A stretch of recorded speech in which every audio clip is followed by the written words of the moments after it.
Comrades, welcome back to Figuring Out. So next వచ్చేసి incubators and accelerators అన్నమాట. Incubators and accelerators అంటే ఇవి startups కి హెల్ప్ చేస్తాయి. ఫర్ ఎగ్జాంపుల్ మన దగ్గర ఒక ఐడియా ఉంది. సో ఈ ఇంక్యుబేటర్స్ యాక్సిలరేటర్స్ దగ్గరికి వెళ్తే ఏమవుతుంది అంటే వాళ్ళకున్న నెట్వర్క్తో, వాళ్ళకున్న ఫండింగ్తో, వాళ్ళకున్న నాలెడ్జ్తో, వాళ్ళకున్న నెట్వర్క్తో, వాళ్ళకున్న కనెక్షన్స్తో మన స్టార్టప్ని గ్రో అయ్యేలా హెల్ప్ చేస్తారు. వీళ్ళు మనకి వర్క్ స్పేస్ కూడా ఇస్తారు. ఫర్ ఎగ్జాంపుల్ వర్క్ చేసుకోవడానికి మనకి కొంచెం స్పేస్ ఇచ్చి, మీ ఐడియాని డెవలప్ చేసుకోవడానికి టైం ఇచ్చి, మీ ఐడియాని డెవలప్ చేసుకోవడానికి టెక్నాలజీ ఇచ్చి, ఫర్ ఎగ్జాంపుల్ మీరు ఒక ల్యాప్టాప్ తయారు చేద్దాం అనుకుంటున్నారు, అది మీ ఐడియా, మీరు ఇంక్యుబేటర్స్ దగ్గరికి వెళ్ళారు, యాక్సిలరేటర్స్ దగ్గరికి వెళ్ళారు. సో వాళ్ళు ఏం చేస్తారు అంటే నీకు ఇవి కావాలి, చైనా నుంచి ఇంపోర్ట్ చేసుకోవాలి, ఇక్కడ మీరు వర్క్ చేసుకోవచ్చు, ఈ ఫెసిలిటీస్ అన్నీ ఇస్తారనమాట.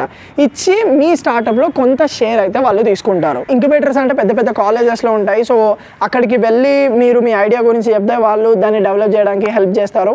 అండ్ యాక్సిలరేటర్స్ అంటే ఇవి పెద్ద పెద్ద ఆర్గనైజేషన్స్ అనమాట. ఇవి చాలా లిమిటెడ్ స్టార్టప్స్ని తీసుకుంటాయి. మనం మంచి పిచ్ వాళ్ళకి సెండ్ చేయగలిగితే వాళ్ళు ఆ పిక్చర్స్ అన్ని చదివి బాగుంటే వాళ్ళు మనల్ని కాంటాక్ట్ చేస్తారు. అండ్ దెన్ లైక్ మనం వాళ్ళకి ఎంత ఇవ్వాలి, వాళ్ళు మనకి ఎంత ఇవ్వాలి, ఏమేమి ఇవన్నీ కూడా మాట్లాడుకొని లైక్ వర్క్ అయితే ముందు జరుగుతుంది. ఇండియాలో యాక్సిలరేటర్స్ అంటే 500 స్టార్టప్స్, టీ ల్యాబ్స్, ఇలా కొన్ని యాక్సిలరేటర్స్ ఉన్నారనమాట.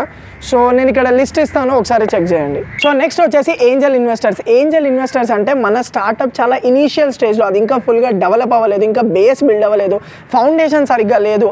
అలాంటి టైంలోనే మన ఐడియాని నమ్మి, మనల్ని నమ్మి, మన కమిట్మెంట్ని నమ్మి, మనం వర్క్ని నమ్మి, ఇప్పటి వరకు మనం చేసిన థింగ్స్ని వాళ్ళకి చూపిస్తే అది నమ్మి మన స్టార్టప్లో ఇన్వెస్ట్ చేయడానికి రిస్క్ తీసుకుంటారనమాట. అండ్ వీళ్ళు మన స్టార్టప్లో ఎటువంటి షేర్ కోరుకోరు. కానీ వీళ్ళు ఫర్ ఎగ్జాంపుల్ 10 lakhs ఇస్తున్నారు అనుకోండి, దాని మీద రిటర్న్ అడుగుతారు.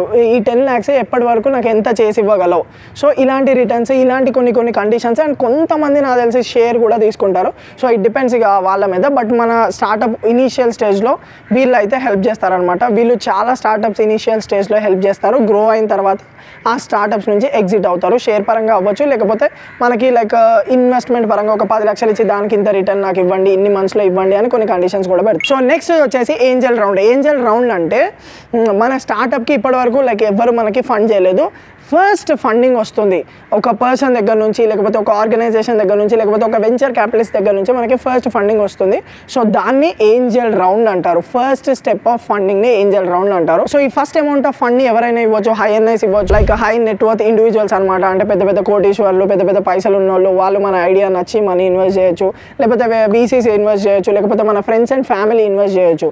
సో మన స్టార్టప్కి ఎప్పుడైతే ఫస్ట్ రౌండ్ ఆఫ్ ఫండింగ్ వస్తుందో దాన్ని ఏంజల్ రౌండ్ అంటారు. సో ఎలా నడుస్తుంది నీ స్టార్టప్ అంటే ఇట్స్ బూట్ స్ట్రాపింగ్ కంపెనీ, మొన్ననే ఏంజల్ రౌండ్ అయింది అని ఇలా చెప్పొచ్చు అనమాట. Series A round, series B round, series C round అనమాట. సో మనకి ఫస్ట్ ఏంజల్ రౌండ్ అయిపోయిన తర్వాత మళ్ళీ ఇంకా మనకి ఫండింగ్ వస్తుంది అంటే అప్పుడు దాన్ని సిరీస్ ఏ ఫండ్ అంటారు.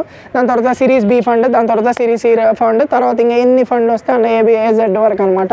సో ఈ సిరీస్ ఏ రౌండ్ కన్నా ముందు కూడా మనకి కొంచెం amount of fund, for example మనకి ఇంకొక 1 month తర్వాత మనకి ఒక పెద్ద అమౌంట్ ఆఫ్ ఫండ్ రాబోతుంది, దాన్ని సిరీస్ ఏ ఫండ్ లాగా అనుకుందాం. దానికన్నా ముందు కొంచెం అమౌంట్ ఆఫ్ ఫండ్ రాబోతుంది, దాన్ని ప్రీ సిరీస్ రౌండ్ అంటారు, ప్రీ సిరీస్ ఏ రౌండ్ అంటారు. ఇప్పుడు బి సిరీస్ కన్నా ముందు జరిగేది ప్రీ సిరీస్ బి రౌండ్ అంటారు. సి సిరీస్ కన్నా ముందు జరిగేది ప్రీ సిరీస్ సి రౌండ్ అంటారు. లైట్ కళ్ళలో గలీజ్గా కొడుతుంది, బట్ చేద్దాం. మీరు లైక్ చేయడం మర్చిపోకండి, సబ్స్క్రైబ్ చేయడం మర్చిపోకండి. సో నెక్స్ట్ వచ్చేసి సీడ్ ఫండింగ్. సీడ్ ఫండింగ్ అంటే మన దగ్గర ఒక ఐడియా ఉంది, దాన్ని బేసిక్గా ఇంప్లిమెంట్ చేయడానికి, MVP తయారు చేయడానికి, ప్రోటోటైప్ తయారు చేయడానికి. సో ఇలాంటి థింగ్స్ ఉంటాయి చూడండి. బేసిక్గా అసలు ఫస్ట్ స్టెప్ కొంచెం ముందుకెళ్ళాలి అన్న మన జేబులో సమ్ అమౌంట్ ఆఫ్ ఫండ్ ఉండాలన్నమాట. సో దాన్ని సీడ్ ఫండింగ్ అంటారు. సీడ్ ఫండింగ్ అంటే ఇప్పుడు మనకి సీడ్ ఉంటుంది, ఆ సీడ్కి వాటర్ పోస్తే అది గ్రో అవుతుంది. సో లైక్ అర్థమైంది కదా. సో అలానే మన స్టార్టప్ ఐడియాకి కొంచెం అమౌంట్ ఆఫ్ మనీ యాడ్ చేయగలిగితే ఆ బేసిక్ ప్రోటోటైప్, ఆ బేసిక్ MVP కొంచెం ముందుకెళ్ళడానికి హెల్ప్ చేసే ఫండే సీడ్ ఫండింగ్ అంటారు. ఈ సీడ్ ఫండింగ్ అనేది లైక్ మ్యాక్సిమం మనమే అరేంజ్ చేసుకోవచ్చు, లేకపోతే మనకు తెలిసిన వాళ్ళని అడగచ్చు అనమాట. సో ఆ పర్టికులర్ అమౌంట్ని ఎవరైనా ఇస్తే దాన్ని సీడ్ ఫండింగ్ అయింది, ఈ స్టార్టప్కి సీడ్ ఫండింగ్ ఇచ్చారు అంటారు. నెక్స్ట్ వచ్చేసి క్రౌడ్ ఫండింగ్. క్రౌడ్ ఫండింగ్ సింపుల్గా ఎక్స్ప్లెయిన్ చేయాలి అంటే ఇప్పుడు మనం ఒక స్టార్టప్ తయారు చేస్తున్నాం, దానికి అసలు ఎవరు ఫండ్ చేయట్లేదు, మన పేరెంట్స్, మన ఫ్రెండ్స్, మన ఫ్యామిలీ సీడ్ ఫండింగ్, సిరీస్ ఏ, అసలు ఏ ఫండింగ్ జరగట్లేదు. కానీ నీకు అది బిల్డ్ చేయాలని ఉంది, మీ టీంకి అది బిల్డ్ చేయాలని ఉంది. అప్పుడు ఏం చేస్తారు అంటే మీరు ఇన్స్టాగ్రామ్లో మీ స్టార్టప్ గురించి ఒక వీడియో అప్లోడ్ చేసి మనీ పంపించండి, నాకు ఈ ఐడియా ఐడియాని నమ్మి మనీ పంపించండి, లేకపోతే మీకు తెలిసిన వాళ్ళ దగ్గరికి వెళ్ళి ఐడియా చెప్పి మీకు తెలిసిన జనాభా లేకపోతే మీ ఫేస్బుక్లో ఒక వీడియో పెట్టి అక్కడ నుంచి మీరు మనీ తెచ్చుకోగలిగితే, క్రౌడ్ దగ్గర నుంచి మీరు మనీ తెచ్చుకోగలిగితే, లేకపోతే మీరు ఒక ఈవెంట్కి వెళ్ళారు, ఈవెంట్లో మీరు మీ స్టార్టప్ గురించి చెప్పి అక్కడ వాళ్ళు ఇచ్చిన ఎంతో అమౌంట్, లైక్ అందరూ ఇంతే ఇవ్వాలని లేదు. ఇప్పుడు ఫర్ ఎగ్జాంపుల్ ఈయన 10 రూపీస్ ఇచ్చాడు, ఈయన ఫోన్పేకి 20 రూపీస్ ఇచ్చాడు, ఆయన 5,000 ఇచ్చాడు, ఈయన 10,000 ఇచ్చాడు. సో ఇలా క్రౌడ్ దగ్గర నుంచి మనం మనీ కలెక్ట్ చేసి మన స్టార్టప్కి ఫండ్ చేసుకోగలిగితే దాన్ని క్రౌడ్ ఫండింగ్ అంటారు. సో ఈ క్రౌడ్ ఫండింగ్ అనేది చాలా చాలా చాలా ఇంపార్టెంట్. నేనేం సజెస్ట్ చేస్తాను అంటే మీకు ఐడియా వచ్చినప్పటి నుంచి మీ స్టార్టప్ని డాక్యుమెంటరీ చేయండి. ఈరోజు ఏం జరిగింది, రేపు ఏం జరిగింది, ఎల్లుండి ఏం జరిగింది. సో ఇలా డాక్యుమెంటరీ చేసి మీ ఇన్స్టాగ్రామ్లో, మీ యూట్యూబ్లో, మీ ఫేస్బుక్లో, థ్రెడ్స్లో ఏ ప్లాట్ఫామ్ ఉంటే ఆ ప్లాట్ఫామ్లో దాని గురించి అప్లోడ్ చేయండి. చూసే ప్రతి ఒక్కళ్ళు ఇంప్రెస్ అవుతారు. మీకు ఎప్పుడైనా క్రౌడ్ ఫండింగ్ కావాల్సి వస్తే వాళ్ళే మీకు చాలా పెద్ద బేస్ అవుతారు. మీకు ఫర్ ఎగ్జాంపుల్ 1,00,000 మంది ఫాలోవర్స్ ఉన్నారు, మీకు ఏదైనా ప్రాబ్లం వచ్చింది, మీ స్టార్టప్ గురించి ఎమర్జెన్సీలో ఏదో ప్రాబ్లం వచ్చింది, అప్పుడు మీకు క్రౌడ్ ఫండింగ్ కావాలి, లేకపోతే ఇలాంటి కనెక్షన్స్ కావాలి, లేకపోతే ఇలాంటి ఈవెంట్స్కి మీరు అటెండ్ అవ్వాలి. సో వాటన్నిటికీ హెల్ప్ కూడా ఈ 1,00,000 మందిలో ఎవరో ఒకరు చేస్తారు. సో బేస్ అనేది చాలా ఇంపార్టెంట్. లైక్ అది బిల్డ్ చేసుకోవాలి అంటే మీరు డాక్యుమెంటరీ చేయండి. నేను కూడా 0 to 1 million అని చెప్పి చేశాను. సో ఇలా అనమాట. సో క్రౌడ్ ఫండింగ్ అనేది చాలాసార్లు చాలా స్టార్టప్స్ని హెల్ప్ చేసింది. సో ఆ క్రౌడ్ మన దగ్గర ఉండాలి అన్న, మనం చెప్పే మాట వినాలి అన్న, మనకు కొంచెం అమౌంట్ ఆఫ్ ఫాలోవర్స్ ఉండాలి. సో అందుకే మీ ఇన్స్టాగ్రామ్ పేజ్లు ఇవన్నీ బిల్డ్ చేసుకోవడానికి ట్రై చేయండి. సో 19th వచ్చేసి వాల్యుయేషన్. వాల్యుయేషన్ అంటే an estimation of the worth of something, especially one carried out by a professional valuer. Valuation అనేది సింపుల్గా ఎలా జరుగుతుంది అంటే ఇప్పటి వరకు మీరు స్టార్టప్కి ఏమేమి చేశారు, లైక్ మీరు ఫండ్స్ తీసుకొచ్చారు, మీరు కష్టపడ్డారు ఐడియాకి, ఇవన్నీ కూడా మనం ఒక సీఏ దగ్గరికి వెళ్తే అతను మన స్టార్టప్ని వాల్యుయేట్ చేస్తారనమాట. సో ఆ స్టార్టప్లో ఓన్లీ మనీయే కాదు. ఫర్ ఎగ్జాంపుల్ ఇప్పటి వరకు నా స్టార్టప్ గ్రో అవ్వడానికి నేను 50 లక్షలు ఖర్చు పెట్టాను అండ్ నేను 5 years ఆఫ్ టైం ఇన్వెస్ట్ చేశాను దీనికి. సో ఈ 50 లక్షల్ని వాల్యుయేట్ చేసి నేను ఎంతైతే టైం ఇన్వెస్ట్ చేశానో నా ఎఫర్ట్స్ని కూడా మనం వాల్యుయేట్ చేసి టోటల్గా వాల్యుయేషన్ అనేది మనం ప్రెజెంట్ చేస్తాం అనమాట. సో ఈ వాల్యుయేషన్ అనేది సిఏ అండ్ మన పర్స్పెక్టివ్లో మనం ఒక నెంబర్ కోట్ చేస్తాము. అండ్ ఎప్పుడైతే మనం లైక్ ఫండర్స్ దగ్గరికి వెళ్తామో, ఫండ్ చేసే వాళ్ళ దగ్గరికి వెళ్తామో, అప్పుడు ఈ వాల్యుయేషన్ అనేది నెగోషియేట్ కూడా అవుతుంది. ఎందుకంటే మనం ఇన్వెస్ట్ చేసిన టైంకి, మనం పెట్టిన ఎఫర్ట్స్కి, ఫర్ ఎగ్జాంపుల్ నేను ఒక 2-3 lakhs వాల్యుయేషన్ నెంబర్ వేసుకొని వెళ్తా, బట్ వేరే వాడు ఫండ్ చేసేటప్పుడు దాన్ని 2-3 lakhs వేయడు, 50,000 అన్నట్టు వాడు వేసుకొని లైక్ ఆ వాల్యుయేషన్లో వాడు రావాలనుకుంటాడు. మీకు ఓకే అనుకోండి, ఆ వాల్యుయేషన్లో మీరు తీసుకురావచ్చు ఇన్వెస్టర్స్ని. లేదు నా వాల్యుయేషన్ ఇంతే, నేను తగ్గే ఛాన్స్ లేదు అంటే లైక్ దానికి స్టిక్ అయి ఉండొచ్చు అనమాట. సో వాల్యుయేషన్ అనేది చాలా కరెక్ట్గా చేయాలి. ఓవర్ ఎస్టిమేషన్ కూడా చేయొద్దు, అట్లనే అండర్ ఎస్టిమేషన్ కూడా చేయొద్దు. కరెక్ట్గా ఇప్పుడు మనం ఒక బేసిక్ ప్లాన్ చెప్పి మన దగ్గర ఉన్న ప్రాపర్టీ, మన దగ్గర ఉన్న ఐడియాస్ ఇవన్నీ క్లియర్గా ఎక్స్ప్లెయిన్ చేసి మనం ఒక వాల్యుయేషన్ కోడ్ చేస్తే అది యాప్ట్ ఉండాలి. సో సీఏ దగ్గరికి వెళ్ళి, కొంచెం ప్రొఫెషనల్స్ దగ్గరికి వెళ్ళి మీ కంపెనీని వాల్యుయేట్ చేసుకోవడానికి ట్రై చేయండి. మీకు ఇష్టం వచ్చిన నెంబర్ వేసేసుకొని 5 లక్షలు, 10 లక్షలు, 50 లక్షలు నా స్టార్టప్ 40 కోట్లు అట్లా కాకుండా కరెక్ట్ నెంబర్స్తో కరెక్ట్ వాల్యుయేషన్తో వెళ్తే మనకి వేరే వాళ్ళు ఇన్వెస్ట్ చేసే వాళ్ళు కూడా లైక్ అరే మంచి వాల్యుయేషన్లో ఉంది అన్నట్టు లైక్ వాళ్ళు కూడా ఇన్వెస్ట్ చేస్తారు. సో నెక్స్ట్ వచ్చేసి యాక్వైజేషన్ అంటే లైక్ ఒక స్టార్టప్ని ఇప్పటివరకు మీరు ఒక స్టార్టప్ బిల్డ్ చేశారు, దాన్ని వేరే వాళ్ళకి సెల్ చేస్తున్నారు. సో ఆ కంపెనీ మీ స్టార్టప్ని అక్వైర్ చేసుకుంటుంది అనమాట. మీరు ఇంకొక స్టార్టప్ని కొనాలి అనుకుంటే దాన్ని అక్వైజేషన్ అంటారు. సో ఈ అక్వైజేషన్ అనేది ఎలా అయినా జరగవచ్చు. మీరు ఫౌండర్స్కి సమ్ అమౌంట్ ఆఫ్ మనీ ఇచ్చి వాళ్ళ స్టార్టప్ని తీసేసుకోవచ్చు, లేకపోతే షేర్స్ రూపంగా తీసుకోవచ్చు. ఎలా అయినా సరే మీరు ఒక కంపెనీ ఇంకొక స్టార్టప్ని, ఇంకొక కంపెనీని కొంటుంది అంటే దాన్ని అక్వైజేషన్ అంటారు. మీరు న్యూస్లో చూసే ఉంటారు, ఇప్పుడు ఫేస్బుక్ వాట్సాప్ని ఎక్వైర్ చేసుకుంది, ఫేస్బుక్ ఇన్స్టాగ్రామ్ని ఎక్వైర్ చేసుకుంది. సో ఇలా అనమాట. పెద్ద పెద్ద కంపెనీస్ ఏం చేస్తాయి అంటే లైక్ చిన్న స్టార్టప్స్ ఉంటాయి కదా, మంచి పొటెన్షియల్, మంచి ఫాలోవర్ బేస్, మంచి సబ్స్క్రైబర్ బేస్తో ఉన్న స్టార్టప్స్ దగ్గరికి వెళ్ళి ఎక్వైర్ చేసుకుంటాయి అనమాట. సో వాళ్ళ బ్రాండ్లో కలిపేసుకుంటాయి. సో దట్ లైక్ దాన్ని ఇంకా గ్రో చేయగలరు, వీళ్ళ దగ్గర ఉన్న టెక్నాలజీ దానికి యూజ్ చేసి ఇంకా గ్రో చేయగలరు. సో అలా అనమాట. సో అలా చాలా కంపెనీస్, పెద్ద కంపెనీస్ చిన్న స్టార్టప్ని ఎక్వైర్ చేసుకుంటాయి. అండ్ ఆ ఫౌండర్స్కి అది చాలా పెద్ద అమౌంట్. ఫర్ ఎగ్జాంపుల్ ఇంత కష్టపడుతున్నా నా స్టార్టప్ గ్రో అవ్వట్లేదు, అదే ఒక పెద్ద కంపెనీ వచ్చి నాకు 50 కోట్లు ఇచ్చేసి నా స్టార్టప్ ఐడియా ఇచ్చేయమండి అంటే ఒక్కసారి ఆలోచిస్తే నేను దీన్ని గ్రో చేయలేకపోతున్నా, వాళ్ళ దగ్గర పెద్ద నెట్వర్క్ ఉంది, సో వీళ్ళు దీన్ని బాగా గ్రో చేయగలరు. సో అలా చాలామంది ఫౌండర్స్ వేరే కంపెనీస్కి సెల్ చేస్తారు. కొంతమంది ప్రెజర్లో సెల్ చేస్తారు, కొంతమంది ఇష్టం లేక సెల్ చేస్తారు, కొంతమంది తప్పక సెల్ చేస్తారు. బట్ ఒక పెద్ద కంపెనీ ఒక స్టార్టప్ని కొనుక్కుంటే దాన్ని అక్వైజేషన్ అంటారు. సో నెక్స్ట్ వచ్చేసి ఆక్వాహర్డ్ అంటే అక్వైజేషన్ అంటే ఏం చెప్పాను, ఒక స్టార్టప్ ఇంకో స్టార్టప్ని కొనడం. బట్ ఆక్వాహర్డ్ అంటే లైక్ మనీ ఇవ్వకుండా ఒక స్టార్టప్ ఇంకొక స్టార్టప్ని ఓన్ చేసుకోవడం. అంటే ఫర్ ఎగ్జాంపుల్ చిన్న స్టార్టప్ ఉంది, ఇప్పుడు నాది పెద్ద కంపెనీ ఉంది. సో నేను ఈ చిన్న స్టార్టప్ దగ్గరికి వెళ్ళి ఏం చేస్తాను అంటే, నువ్వు బాగా చేసావు, ఇప్పటి వరకు బాగా గ్రో చేసావు, దీన్ని నేను ఇంకా గ్రో చేయగలను, నా దగ్గర మంచి టెక్నాలజీ ఉంది, నా దగ్గర మంచి ఫండ్స్ ఉన్నాయి, ఇవన్నీ ఉన్నాయి అని చెప్పి వాడిని కన్విన్స్ చేసి ఆ స్టార్టప్ని ఓన్ చేసుకోవడం. వాడికి ఏమొస్తుందిరా అంటే, వాడికి ఈ కంపెనీలో, ఈ పెద్ద కంపెనీలో మంచి పొజిషన్ ఇస్తారు, ఈ స్టార్టప్కి మంచి టెక్నాలజీ ఇస్తారు, ఈ స్టార్టప్కి మంచి స్పేస్ ఇస్తారు, ఈ స్టార్టప్కి గ్రో అయ్యేటట్టు చాలా ఆఫర్స్ అండ్ నెట్వర్క్స్ ఇవన్నీ ప్రొవైడ్ చేస్తారనమాట.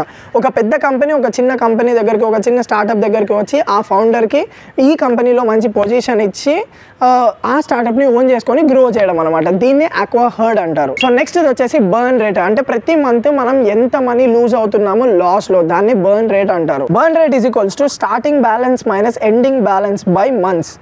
సో ఈ బర్న్ రేట్ని ఎలా క్యాలిక్యులేట్ చేస్తాము అంటే, starting balance minus ending balance. మనకి మంత్ స్టార్టింగ్లో ఎంత అమౌంట్ ఉంది, మంత్ ఎండింగ్లో ఎంత అమౌంట్ ఉంది, దాన్ని డివైడెడ్ బై మంత్స్, ఎన్ని మంత్స్ ఇలా అయింది అన్నట్టు మనం క్యాలిక్యులేట్ చేసుకుంటాం అనమాట. సో నెక్స్ట్ వచ్చేసి క్యాప్ టేబుల్. క్యాప్ టేబుల్ అంటే కంపెనీలో ఎంతమంది షేర్ హోల్డర్స్ ఉన్నారు, వాళ్ళకి ఎంతెంత పర్సెంటేజ్ ఆఫ్ షేర్ ఉంది, దీని మొత్తాన్ని క్యాప్ టేబుల్ అంటారు. లైక్ కొత్త ఇన్వెస్ట్మెంట్ వచ్చినప్పుడు ఈ క్యాప్ టేబుల్లో ఉన్న పొజిషన్స్ అనేవి చేంజ్ అవుతూ ఉంటాయి, పర్సెంటేజ్లు అనేవి చేంజ్ అవుతూ ఉంటాయి. సో నెక్స్ట్ వచ్చేసి కన్వర్జన్ ఫనల్. కన్వర్జన్ ఫనల్ అంటే మీకు ఐడియా ఉంది కదా, లైక్ ఇలా పెట్రోల్ పోస్తాము, ఇలా ఉంటుంది ఫనల్.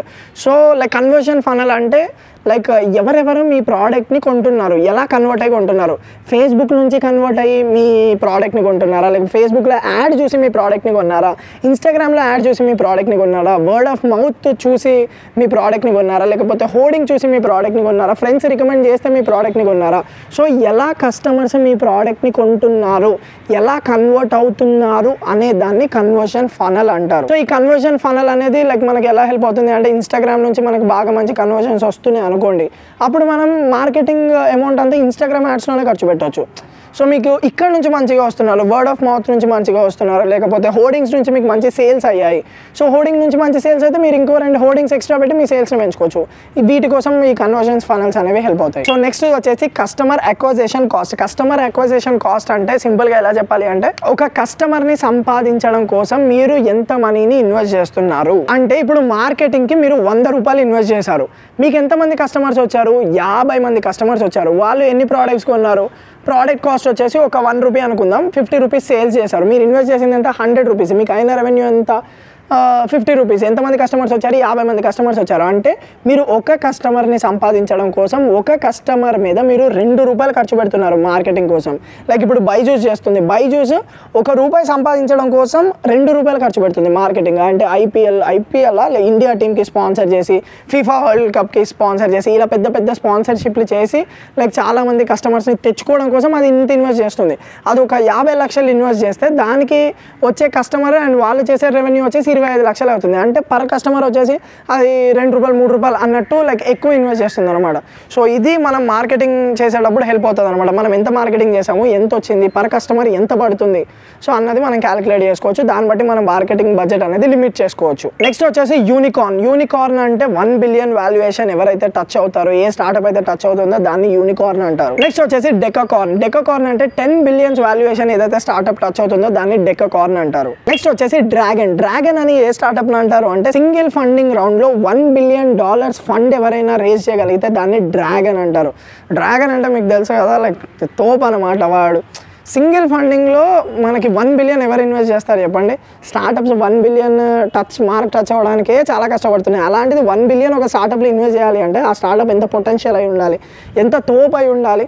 సో అలా ఒకవేళ సింగిల్ రౌండ్లో ఏదైనా స్టార్టప్కి 1 బిలియన్ వస్తే దాన్ని డ్రాగన్ అంటారు. నెక్స్ట్ వచ్చేసి ఈక్విటీ. ఈక్విటీ అంటే ఏం లేదు, లైక్ మీ స్టార్టప్లో ఉన్న షేర్స్ని, స్టాక్స్ని వీటన్నిటిని ఈక్విటీ అంటారు. నెక్స్ట్ వచ్చేసి ఐపీఓ అంటే ఇనిషియల్ పబ్లిక్ ఆఫరింగ్. మీకు తెలిసే ఉంటుంది, లైక్ చాలా మందికి స్టాక్ మార్కెట్ ఈ మధ్యన అవగాహన ఉంది కాబట్టి అక్కడ ఐపీఓస్ అంటే ఇప్పుడు కంపెనీకి ఎక్స్పాండ్ చేయడానికి ఇంకా ఎక్కువ అమౌంట్ కావాలన్నమాట. లైక్ సో అప్పుడు అది ఏం చేస్తుంది అంటే ఫండ్ రైజ్ చేస్తుంది. ఐదర్ బ్యాంక్కి వెళ్ళి మనీ తీసుకురావచ్చు, లేకపోతే ఇన్వెస్టర్స్ దగ్గరికి వెళ్ళి మనీ తీసుకురావచ్చు, లేకపోతే ఇలా పబ్లిక్ ఆఫరింగ్ చేయొచ్చు అనమాట. అంటే వాళ్ళ కంపెనీని ప్రజలకు అమ్మడం. అప్పుడు స్టాక్ మార్కెట్లో లిస్ట్ చేస్తారు, ఐపీఓ త్రూ లిస్ట్ చేస్తారనమాట. సో అప్పుడు ఏం చేస్తారు అంటే ప్రజలందరూ వీళ్ళు ఒక ప్రైస్ చెప్తారు, 20 to 30 రూపీస్ మధ్యలో, లేకపోతే 500 to 600 మధ్యలో వీళ్ళు ఒక ప్రైస్ చెప్తారనమాట. ఆ ప్రైస్ ఇన్ బిట్వీన్లో ప్రజలైతే బిడ్ చేసుకొని తీసుకుంటారు. లైక్ అలా వీళ్ళకి ఫండ్స్ అనేవి వస్తాయన్నమాట. దీన్ని ఐపీఓ అంటారు. జనరల్ ప్రాసెస్ మీకు ఐడియా ఉండే ఉంటుంది. నెక్స్ట్ వచ్చేసి యూనికార్న్. అతి తొందరగా 1 బిలియన్ ఏదైతే స్టార్టప్ టచ్ అవుతుందో, అంటే 1 బిలియన్ టచ్ అయితే యూనికార్న్ అంటారు. చాలా ఫాస్ట్గా, అంటే with in span of 1-2 months ఇంకా ఫాస్ట్గా టచ్ అయితే దాన్ని సూనికార్న్ అంటారు. సో ఇంకా చాలా టర్మ్స్ ఉన్నాయి. ఇప్పటికే నాకు అసలు కెమెరా ఏడుందో కూడా తెలుస్తలేదు, అండ్ ఈ లైట్ కళ్ళ మీద జమ్మని కొడుతూనే ఉంది. సో ఇంకా చాలా టర్మ్స్ ఉన్నాయి. మీకు ఇఫ్ ఇంట్రెస్టెడ్ ఉంటే మాత్రం డెఫినెట్గా కామెంట్ చేయండి. నేను చెన్నైలో ఉన్నా, ముంబైలో ఉన్నా, ఏడాది వచ్చినా కూడా నేను వీడియో చేయడానికి అయితే సిద్ధం. ఇఫ్ మీరు ఇంట్రెస్టెడ్ అయితే, నాకు నేర్చుకోవాలని ఉందన్న, నాకు ఇంకా తెలుసుకోవాలని ఉందన్న, లైక్ ఇంకా మంచి మంచి టాపిక్స్ గురించి ఇంకా అవగాహన నాకు కావాలి అంటే మాత్రం డెఫినెట్, నాకు తెలిసి ఇంత ఎండ్ వరకు అయితే ఎవరు రారు, చాలా లెంత్ ఉంది కాబట్టి వీడియో. ఇఫ్ వస్తే కామ్రేడ్ నీతోటే మాట్లాడుతున్నా, నీకు ఇంకా నాలెడ్జ్ కావాలి అంటే డెఫినెట్గా కామెంట్ చేయి. పగలైనా, రాత్రైనా, చీకటైనా, వెళ్తురైనా, ఎప్పుడైనా నేను వీడియో చేయడానికి రెడీ. Love you all.